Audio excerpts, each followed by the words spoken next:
KVS PGT Hindi के इस class session में फिर से सभी विद्यार्थियों का एक बार फिर से स्वागत है। तो आज है आरोह भाग 2 में शामिल हजारी प्रसाद द्विवेदी द्वारा लिखित निबंध शिरीष के फूल। तो आज हम इसका अध्ययन करेंगे और इससे महत्वपूर्ण प्रश्नोत्तर देखेंगे, महत्वपूर्ण बिंदु देखेंगे। और आप सभी लोग टेलीग्राम लिंक पर जाकर ज्वाइन कर लीजिए। टेलीग्राम लिंक दिया जाएगा वीडियो के डिस्क्रिप्शन में। और जो भी प्रश्न हो मन में वो पूछिए, आप कमेंट सेक्शन में भी पूछ सकते हैं और टेलीग्राम पर भी पूछ सकते हैं, डिस्कस कर सकते हैं, ग्रुप डिस्कशन कर सकते हैं। तो चलिए बिना देर किए शुरू करते हैं। और कैसी लगी वीडियो जरूर बताइएगा, कितनी उपयोगी साबित हुई लग रही है आप लोगों को परीक्षा के दृष्टिकोण से, जरूर बताइएगा।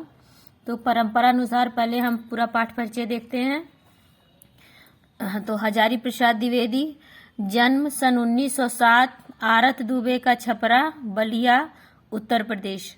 प्रमुख रचनाएं अशोक के फूल, कल्पलता, विचार और वितर्क, कुटज, विचार प्रवाह, आलोक पर्व, प्राचीन भारत के कलात्मक विनोद, निबंध संग्रह है ये। बाणभट्ट की आत्मकथा, चारुचंद्र लेख, पुनर्नवा, अनाम दास का पोथा, उपन्यास है। सूर साहित्य, कबीर, मध्यकालीन बोध का स्वरूप, नाथ संप्रदाय, कालिदास की लालित्य योजना, हिंदी साहित्य का आदिकाल, हिंदी साहित्य की भूमिका, हिंदी साहित्य उद्भव और विकास, ये इनके इस आलोचना साहित्य इतिहास ग्रंथ है। संदेश राशक, पृथ्वीराज रासो, नाथ सिद्धों की बानियां, ग्रंथ संपादन है इनकी। विश्व भारती शांति निकेतन पत्रिका का संपादन इन्होंने किया। विश्व भारती पत्रिका जो शांति निकेतन से निकलती थी। पुरस्कार व सम्मान, साहित्य अकादमी आलोक पर्व पर मिला है और भारत सरकार द्वारा पद्म भूषण, लखनऊ विश्वविद्यालय द्वारा डीलिट की उपाधि मिली है। मृत्यु सन 1979 दिल्ली में। तो जन्म हुआ है 1907 में और मृत्यु हुई है 1979 में। मैं साहित्य को मनुष्य की दृष्टि से देखने का पक्षपाती हूँ, जो वाकजाल मनुष्य को दुर्गति, हीनता और परमुखापेक्षिता से बचा न सके, जो उसकी आत्मा को तेजोदीप्त न बना सके, जो उसके हृदय को पर दुख कातर और संवेदनशील न बना सके, उसे साहित्य कहने में मुझे संकोच होता है। आचार्य हजारी प्रसाद द्विवेदी का साहित्य कर्म भारतवर्ष के सांस्कृतिक इतिहास की रचनात्मक परिणति है। हिंदी, संस्कृत, प्राकृत, अपभ्रंश, बांग्ला आदि भाषाओं व उनके साहित्य के साथ इतिहास, संस्कृति, धर्म, दर्शन और आधुनिक ज्ञान विज्ञान की व्यापकता व गहनता में बैठकर उनका अगाध पांडित्य नवीन मानवतावादी सर्जना और आलोचना की क्षमता लेकर प्रकट हुआ है। विज्ञान को बोध और पांडित्य की सहृदयता में ढालकर एक ऐसा रचना संसार हमारे सामने उपस्थित करते हैं जो विचार की तेजस्विता, कथन के लालित्य और बंध की शास्त्रीयता का संगम है। इस प्रकार उनमें एक साथ कबीर, रविन्द्रनाथ व तुलसी एकाकार हो उठते हैं। इसके बाद उससे जो प्राणधारा फूटती है वो लोकधर्मी रोमांटिक धारा है, जो उनके उच्च कृतित्व को सहज ग्राह्य बनाए रखती है। उनकी सांस्कृतिक दृष्टि जबरदस्त है। उनमें इस बात पर विशेष बल है कि भारतीय संस्कृति किसी एक जाति की देन नहीं, बल्कि समय समय पर उपस्थित अनेक जातियों के श्रेष्ठ साधनांशों के लवण नीर संयोग से उसका विकास हुआ है। उनकी मूल चेतना विराट मानवतावाद है, जिसके संस्पर्श से कला और साहित्य ही नहीं, यह संपूर्ण जीवन ही सौंदर्य व आनंद से परिपूर्ण हो उठता है। द्विवेदी जी के सभी उपन्यास समाज के जात पात और मजहबों में विभाजन और आधी आबादी स्त्री के दलन की पीड़ा को सबसे बड़े सांस्कृतिक संकट के रूप में पहचानने, रचने व सामंजस्य में समाधान खोजने का साहित्य है। वे स्त्री को सामाजिक अन्याय का सबसे बड़ा शिकार मानते हैं तथा सांस्कृतिक ऐतिहासिक संदर्भ में उसकी पीड़ा का गहरा विश्लेषण करते हुए सरस श्रद्धा के साथ उसकी महिमा प्रतिष्ठित करते हैं। विशेषकर बाणभट्ट की आत्मकथा में मानवता और लोक से विमुख कोई भी विज्ञान, तंत्र, मंत्र, विश्वास या सिद्धांत उन्हें ग्राह्य नहीं है और मानव की जिजीविषा और विजय यात्रा में उनकी अखंड आस्था है। इसी से वे मानवतावादी साहित्यकार व समीक्षक के रूप में प्रतिष्ठित हैं। द्विवेदी जी का आलोचक व्यक्तित्व हिंदी चिंतन धारा की सहज लोक परंपरा को पहचान लेता है और उसी से संबद्ध नाथों, सिद्धों और कबीर से हिंदी की साहित्य परंपरा को जोड़कर उसे एक प्रगतिशील मूल्य के रूप में प्रतिष्ठित करता है। भक्ति काल को भारतीय चिंताधारा का सहज विकास मानने वाले इतिहासकार के रूप में उनकी भूमिका ऐतिहासिक महत्व रखती है। द्विवेदी जी का निबंध साहित्य इस अर्थ में बड़े महत्व का है कि साहित्य, दर्शन तथा समाज व्यवस्था संबंधी उनकी कई मौलिक उद्भावनाएं मूलतः निबंधों में ही मिलती हैं, पर यह विचार सामग्री पांडित्य के बोझ से आक्रांत होने की जगह उसके बोध से अभिषिक्त है। अपने लेखन द्वारा निबंध विधा को सृजनात्मक साहित्य की कोटि में ला देने वाले द्विवेदी जी के ये निबंध व्यक्तित्व, व्यंजना और आत्मपरक शैली से युक्त हैं। यहाँ प्रस्तुत ललित निबंध शिरीष के फूल लेखक के संग्रह कल्पलता से उद्धृत है। इसमें लेखक आंधी, लू और गर्मी की प्रचंडता में भी अवधूत की तरह अविचल होकर कोमल पुष्पों का सौंदर्य बिखेर रहे हैं। शिरीष के माध्यम से मनुष्य की अजेय जिजीविषा और तुमुल कोलाहल कला के बीच धैर्य पूर्वक लोक के साथ चिंतारत कर्तव्यशील बने रहने को महान मानवीय मूल्य के रूप में स्थापित करता है। ऐसी भावधारा में बहते हुए उसे देह के बल, आत्मबल का महत्व सिद्ध करने वाली इतिहास विभूति गांधी जी की याद हो आती है, तो वह गांधीवादी मूल्यों के अभाव की पीड़ा से भी कसमसा उठता है। निबंध की शुरुआत में लेखक शिरीष के पुष्प की कोमल सुंदरता के जाल बुनता है, फिर उसे भेद कर उसके इतिहास में और फिर उसके जरिए मध्यकाल के सांस्कृतिक इतिहास में बैठता है। फिर तत्कालीन जीवन व सामंती वैभव विलास को सावधानी से उकेरते हुए उसका खोखलापन भी उजागर करता है। लेखक अशोक के फूल के भूल जाने की तरह ही शिरीष को नजरअंदाज किए जाने की साहित्यिक घटना से आहत है और इसी में उसे सच्चे कवि का तत्व दर्शन भी होता है। उसके अनुसार योगी की अनासक्त शून्यता और प्रेमी की सरस पूर्णता एक साथ उपलब्ध होना सत्कवि होने की एकमात्र शर्त है। ऐसा कवि ही समस्त प्राकृतिक और मानवीय वैभव में रम कर भी चूकता नहीं और निरंतर आगे बढ़ते जाने की प्रेरणा देता है। शिरीष के पुराने फलों की अधिकार लिप्सा, खड़खड़ाहट और नए पत्ते फलों द्वारा उन्हें धकिया कर बाहर निकालने में लेखक साहित्य, समाज और राजनीति में पुरानी और नई पीढ़ी के द्वंद्व को संकेतित करता है तथा स्पष्ट रूप से पुरानी पीढ़ी और हम सब में नएपन के स्वागत का साहस देखना चाहता है। इस निबंध का शिल्प इसी से चर्चित इक्षुदंड की तरह है। सांस्कृतिक संदर्भों व शब्दावली की भड़कीली खोल के भीतर सहज भावधारा के मधुरस से युक्त यह हर तरह से आस्वाद्य और प्रयोजनीय है तथा इसी प्रकार लेखक के प्रतिनिधि निबंधों में से एक है। तो अब शुरू होती है निबंध शिरीष के फूल। अभी तक लेखक परिचय और पाठ परिचय था, थोड़ी सी भूमिका थी पाठ की, निबंध की। तो ये देखते हैं शिरीष के फूल। जहाँ बैठकर यह लेख लिख रहा हूँ उसके आगे पीछे दाएं बाएं शिरीष के अनेक पेड़ हैं। जेठ की जलती धूप में जबकि धरित्री निर्धूम अग्निकुंड बनी हुई थी, शिरीष नीचे से ऊपर तक फूलों से लद गया था। कम फूल इस प्रकार की गर्मी में फूल सकने की हिम्मत करते हैं। कर्णिकार और आरगवध अमलतास की बात मैं भूल रहा हूँ, वे भी आसपास बहुत है, लेकिन शिरीष के साथ अरागवध की तुलना नहीं की जा सकती। वह 15-20 दिन के लिए फूलता है और बसंत ऋतु के प्लास की भांति कबीरदास को इस तरह 15 दिन के लिए लहक उठना पसंद नहीं था। यह भी क्या कि 10 दिन फूले, फिर खंखड़ दिन 10 फूला फूली के खंखड़ भया पलास। ऐसे दुमदारों से तो लंडूरे भले। फूल है शिरीष, वसंत के आगमन के साथ लहक उठता है। आषाढ़ तक जो निश्चित रूप से मस्त बना रहता है, मन रम गया तो भरे भादों में भी निर्घात फूलता रहता है। जब उमस से प्राण उबलता रहता है और लू से हृदय सूखता रहता। एकमात्र शिरीष कालजयी अवधूत की भांति जीवन की अजेयता का मंत्र प्रचार करता रहता है। यद्यपि कवियों की भांति हर फूल पत्ते को देखकर मुग्ध होने लायक हृदय विधाता ने नहीं दिया है, पर नितांत ठूठ भी नहीं हूँ। शिरीष के पुष्प मेरे मानस में थोड़ा हिल्लोल जरूर पैदा करते हैं। शिरीष के वृक्ष बड़े और छायादार होते हैं। पुराने भारत का रईस जिन मंगलजनक वृक्षों को अपनी वृक्ष वाटिका की चार दीवारी के पास लगाया करता था, उनमें से एक शिरीष भी है। बृहत संहिता 15-13। अशोक, अरिष्ट, पुन्नाग और शिरीष के छायादार और घन मसृण हरितिमा से परिवेष्टित वृक्ष वाटिका जरूर बड़ी मनोहर दिखती होगी।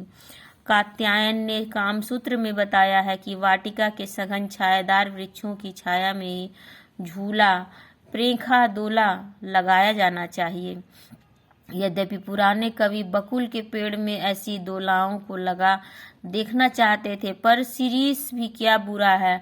डाल इसकी अपेक्षाकृत कमजोर जरूर होती है, पर उसमें झूलने वालियों का वजन भी तो बहुत ज्यादा नहीं होता।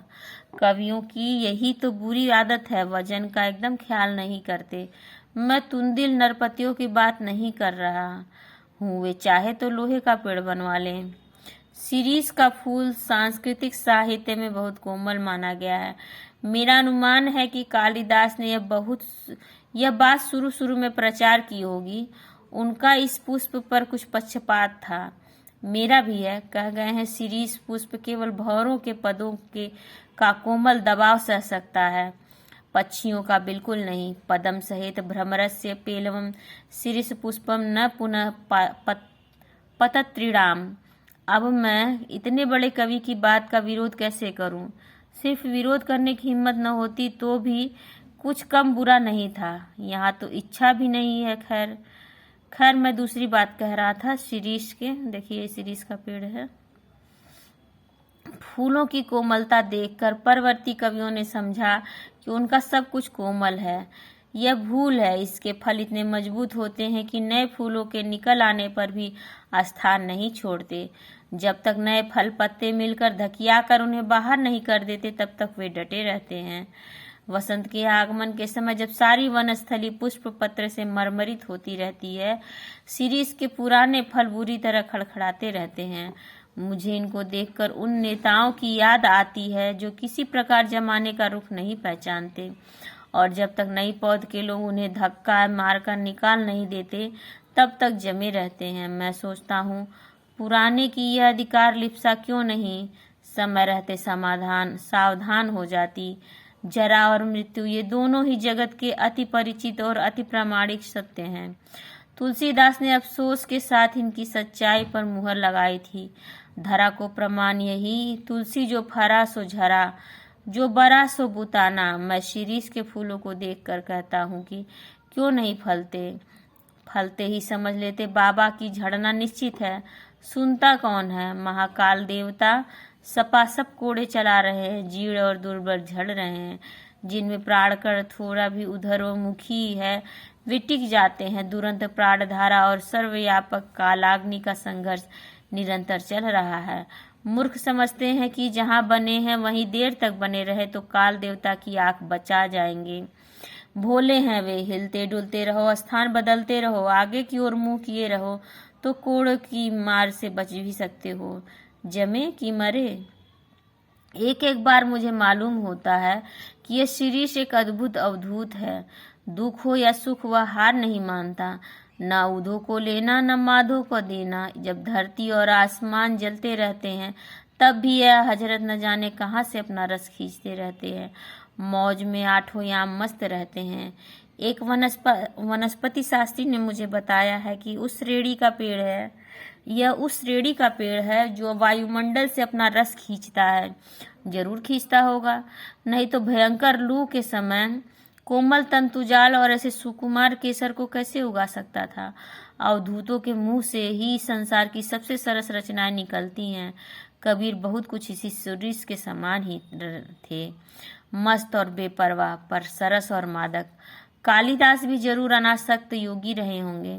शिरीष के फूल फक्कड़ाना मस्ती से ही उपज सकते हैं। मेघदूत का काव्य उसी प्रकार के अनासक्त अनाविल उन्मुक्त हृदय में उमड़ सकता है।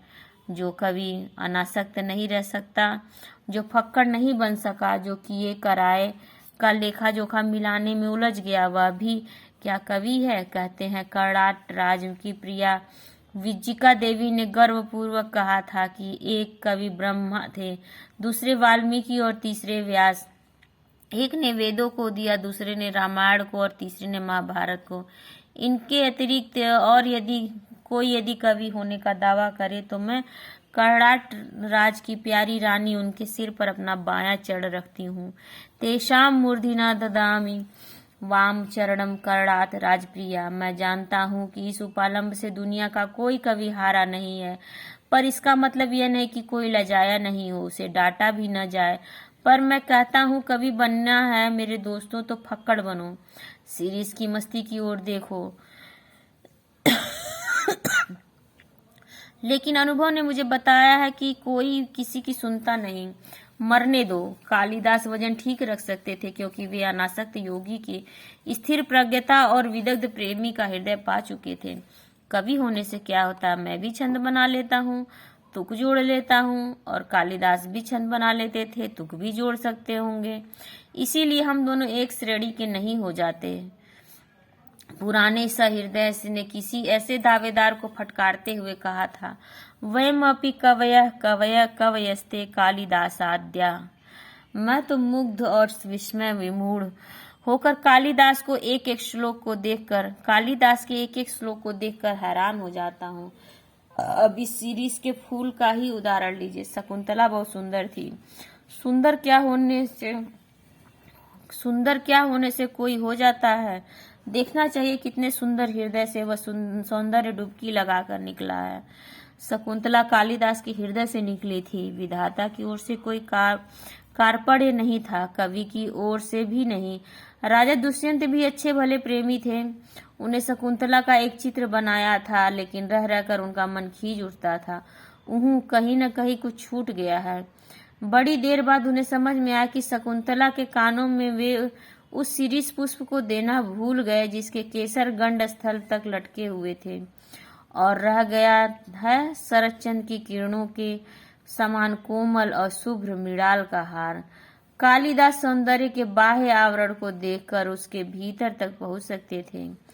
दुख हो कि सुख, वे अपना भाव रस उस अनासक्त कृपिवल की भांति खींच लेते थे जो निर्दलित इच्छुदंड से रस निकाल लेता है। कालिदास महान थे क्योंकि वे अनासक्त रह सके थे। कुछ इसी श्रेणी की ये अनासक्ति आधुनिक हिंदी कवि और सुमित्रानंदन पंत में है। कविवर रविंद्रनाथ में यह अनासक्ति थी। एक जगह उन्होंने लिखा, राज्योद्यान का सिंह द्वार कितना ही अभ्रभेदी क्यों न हो, उसकी शिल्प कला कितनी ही सुंदर क्यों न हो, वह यह नहीं कहता कि हम में आकर ही सारा रास्ता समाप्त हो गया। असल गंतव्य स्थान उसे अतिक्रमण करने के बाद ही है। यही बताना उसका कर्तव्य है। फूल हो या पेड़, वह अपने आप में समाप्त नहीं है। वह किसी अन्य वस्तु को दिखाने के लिए उठी हुई उंगली है, वह इशारा है। शीरीष तक सचमुच पक्के अवधूत की भांति मेरे मन में ऐसी तरंगे जगा देता है जो ऊपर की ओर उठती रहती हैं। इस चिलकती धूप में इतना सारा सरस वह कैसे बना रहता है। क्या यह बाह्य परिवर्तन, धूप, वर्षा, आंधी, लू अपने आप में सत्य नहीं है? हमारे देश के ऊपर से जो यह मार काट, अग्निदाह, लूट पाट, खून खच्चर का बवंडर बह गया है, उसके भीतर भी क्या स्थिर रह सकता है? शिरीष रह सकता है। अपने देश का एक बूढ़ा रह सका था। क्यों, मेरा मन पूछता है, ऐसा क्यों संभव हुआ? क्योंकि शिरीष भी अवधूत है। शिरीष वायुमंडल से रस खींचकर इतना कोमल और इतना कठोर है। गांधी भी वायुमंडल से रस खींचकर इतना कोमल और इतना कठोर हो सका था। मैं जब जब शिरीष की ओर देखता हूँ तब तक हुक उठती है, हाय वह अवधूत आज कहाँ है। तो ये निबंध भी खत्म हो गया। अब कुछ कठिन शब्द जो इसी पाठ में दिए गए हैं उसको देख लेते हैं। परीक्षा की दृष्टि से ये भी महत्वपूर्ण है और पूछे जाने योग्य हैं। तो कर्णिकार, कर्णिकार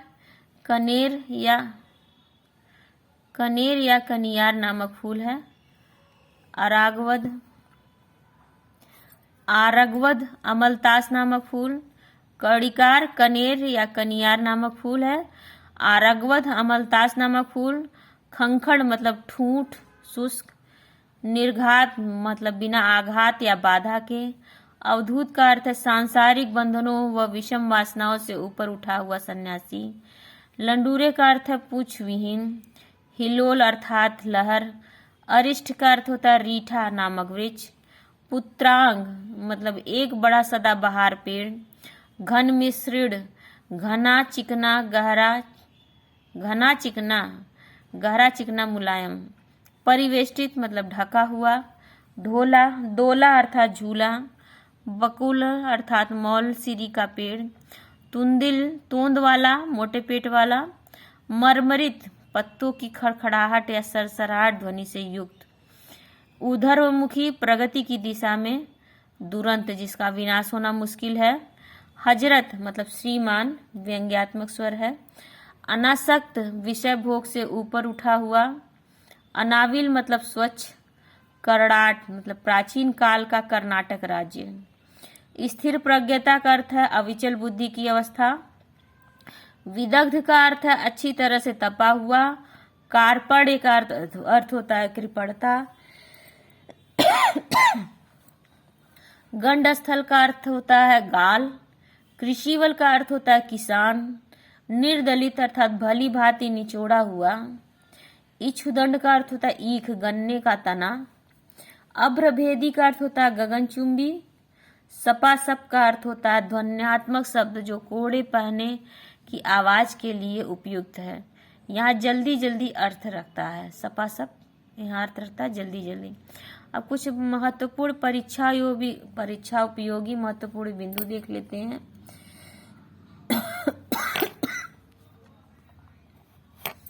देखिए हजारी प्रसाद द्विवेदी का जन्म 1907 में आरत दुबे का छपरा बलिया उत्तर प्रदेश में हुआ था। इनकी मृत्यु 1979 दिल्ली में हुई थी। आरत दुबे का छपरा बलिया उत्तर प्रदेश, मृत्यु 1979 दिल्ली में। इनके पिता का नाम श्री अनमोल द्विवेदी था और माता का नाम श्रीमती ज्योतिषमती था। इनका परिवार ज्योतिष विद्या के लिए प्रसिद्ध था। हजारी प्रसाद द्विवेदी का बचपन का नाम वैद्यनाथ द्विवेदी था। हजारी प्रसाद द्विवेदी हिंदी के निबंधकार, आलोचक और उपन्यासकार थे।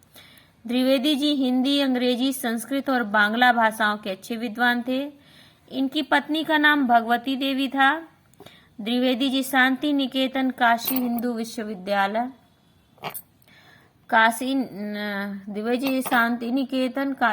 विश्वविद्यालय एवं पंजाब विश्वविद्यालय जैसी संस्थाओं में ये हिंदी विभाग के अध्यक्ष रहे थे। लखनऊ विश्वविद्यालय ने इन्हें डीलिट की मानद उपाधि से भी सम्मानित किया है। उत्तर प्रदेश सरकार के हिंदी ग्रंथ अकादमी के अध्यक्ष भी रहे थे। और पुरस्कार सम्मान 1997 में भारत सरकार ने पद्म भूषण से इन्हें सम्मानित किया और आलोक पर्व निबंध पर साहित्य अकादमी ने मिला हुआ है। रचनाएं इनकी है ललित निबंध। हिंदी के प्रमुख ललित निबंधकार हजारी प्रसाद द्विवेदी ने निबंध को व्यक्ति की स्वाधीन चिंता की उपज कहा है। निबंध को क्या कहा हजारी प्रसाद द्विवेदी ने? व्यक्ति की स्वाधीन चिंता की उपज कहा है। अब इनके निबंध संग्रह देखते हैं। अशोक के फूल 1948, कल्पलता 1951, मध्यकालीन धर्म साधना 1952, विचार और वितर्क 1957, विचार प्रवाह 1959, कुटज 1964, साहित्य सहचर 1965, आलोक पर्व 1972। निबंध, अब इनके निबंध है, ये निबंध संग्रह थे सब। अब ये निबंध है। अशोक के फूल, वसंत आ गया है, मेरी जन्मभूमि, एक कुत्ता और एक मैना, नया वर्ष, दिमाग खाली है, शिरीष के फूल, वर्षा घनपति से घनश्याम तक, कुटज, साहित्य में हिमालय की परंपरा, जीवेम शरद सतम, देवदारू, आत्मदान का संदेश वाहक वसंत, नाखून क्यों बढ़ते हैं, घर जोड़ने की माया, गुरु नानक देव। ये इनके निबंध थे। अब हजारी प्रसाद द्विवेदी की आलोचना साहित्य है। सूर साहित्य, कालिदास की लालित्य योजना, कबीर, साहित्य सहचर और साहित्य का मर्म, इनके आलोचनात्मक साहित्य हैं। इतिहास ग्रंथ इन्होंने लिखा है।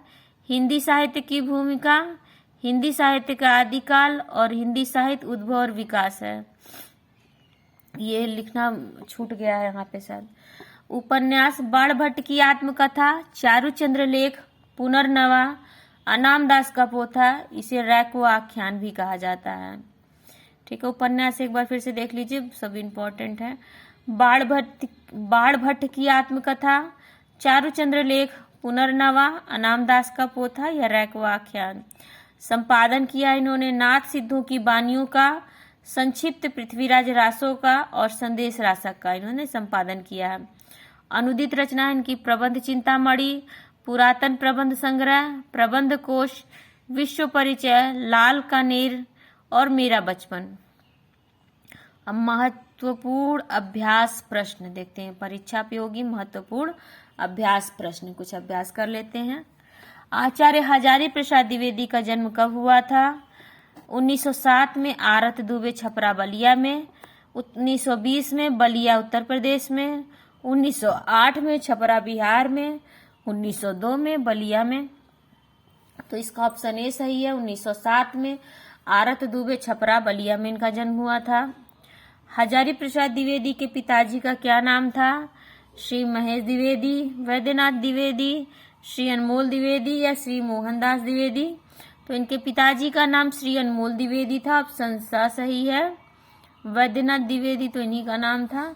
हजारी प्रसाद द्विवेदी का मूल नाम क्या था? गंगादत्त द्विवेदी, रामचरण द्विवेदी, हरिश्याम द्विवेदी या वैद्यनाथ द्विवेदी। तो ऑप्शन द सही है, वैद्यनाथ द्विवेदी इनका मूल नाम था। हजारी प्रसाद द्विवेदी को डीलिट की उपाधि कहाँ से मिली? काशी हिंदू विश्वविद्यालय से, लखनऊ विश्वविद्यालय से, पंजाब विश्वविद्यालय से या शांति निकेतन से। तो हजारी प्रसाद द्विवेदी को लखनऊ विश्वविद्यालय से डीलिट की उपाधि मिली, ऑप्शन ब सही है। हजारी प्रसाद द्विवेदी की कौन सी रचना निबंध नहीं है? अशोक के फूल, शिरीष के फूल, बाणभट्ट की आत्मकथा या कुटज। तो हजारी प्रसाद द्विवेदी की रचना बाणभट्ट की आत्मकथा, ये निबंध श्रेणी की रचना नहीं है। हजारी प्रसाद द्विवेदी की रचना नहीं है हिंदी साहित्य की भूमिका, हिंदी साहित्य का आदिकाल, हिंदी साहित्य या हिंदी साहित्य का इतिहास। तो देखिए हिंदी साहित्य का उद्भव और विकास है ये सर, और द है हिंदी साहित्य का इतिहास। ये ऑप्शन द नहीं सही है, यह रामचंद्र शुक्ल की पुस्तक है। बाणभट्ट की आत्मकथा किस विधा की रचना है? कहानी है, उपन्यास है, आत्मकथा है या संस्मरण है। तो बाणभट्ट की आत्मकथा ये उपन्यास विधा की रचना है, ऑप्शन बी सही है। यदि विदेशी आक्रमण न भी हुआ होता तो भी भक्ति काल का उद्भव 16 आना वैसा ही होता जैसा आज है, कथन किसका है? तो हजारी प्रसाद द्विवेदी का, महावीर प्रसाद द्विवेदी का, आचार्य रामचंद्र शुक्ल का या डॉक्टर रामकुमार वर्मा का। तो ये हजारी प्रसाद द्विवेदी का कथन है कि बाहरी आक्रमण न भी हुआ होता तो हिंदी साहित्य में भक्ति काल 16 आना वैसा ही होता जैसा आज है, ऑप्शन ए सही है। हजारी प्रसाद द्विवेदी द्वारा रचित निबंध शिरीष के फूल निबंध में किन किन कवियों के नाम आए हैं? तो कालिदास के, तुलसीदास के, कबीर के या उपर्युक्त सभी के। तो अभी हम लोगों ने पढ़ा उपर्युक्त सभी के नाम आए हुए हैं इस निबंध में। कालिदास भी जरूर अनासक्त योगी रहे होंगे, डस डस मस्ती से उपज सकते हैं, और मेघदूत का काव्य भी उसी प्रकार के अनासक्त, अनाविल, उन्मुक्त हृदय में उमड़ सकता है। उपर्युक्त उद्धरण किस रचना से उद्धृत है? पहलवान की ढोलक से, भक्तिन से, बाजार दर्शन से या शिरीष के फूल से। तो ये उक्ति भी, ये उद्धरण भी शिरीष के फूल से उद्धृत है, ऑप्शन डी सही है, द। शिरीष के फूल निबंध में सुमित्रा नंदन पंत और रविन्द्रनाथ टैगोर की तुलना किस कवि से की गई है? तुलसीदास से, कबीरदास से, कालिदास से या किसी से नहीं। तो शिरीष के फूल निबंध में सुमित्रा नंदन पंत और रविन्द्रनाथ टैगोर की तुलना कालिदास से की गई है, ऑप्शन स सही है। शिरीष के फूल निबंध में शिरीष के फूल के समान अवधूत और किसे कवि ने कहा है? कवि ने या लेखक ने माना है, यानी हजारी प्रसाद द्विवेदी ने। नेहरू जी को, गांधी जी को, पंत जी को या टैगोर जी को? तो ऑप्शन बी सही है, गांधी जी को इन्होंने शीश के फूल के समान अवधूत माना है। तो खत्म होता है प्रैक्टिस सेट, और उम्मीद है ये क्लास सेशन आप लोगों के लिए बहुत ही परीक्षा उपयोगी होगा, साबित होगा। और वीडियो पसंद आए तो जरूर लाइक, शेयर, सब्सक्राइब करिए, कमेंट करिए और मुझे बताइए। कुछ भी प्रश्न हो, दुविधा हो तो जरूर पूछिए, और टेलीग्राम चैनल को ज्वाइन कर लीजिए। आप लोग जो भी प्रश्न डिस्कस करने हो वहाँ डिस्कस कर सकते हैं। और मेरे साथ जुड़ने के लिए आप सभी का बहुत बहुत धन्यवाद। धन्यवाद।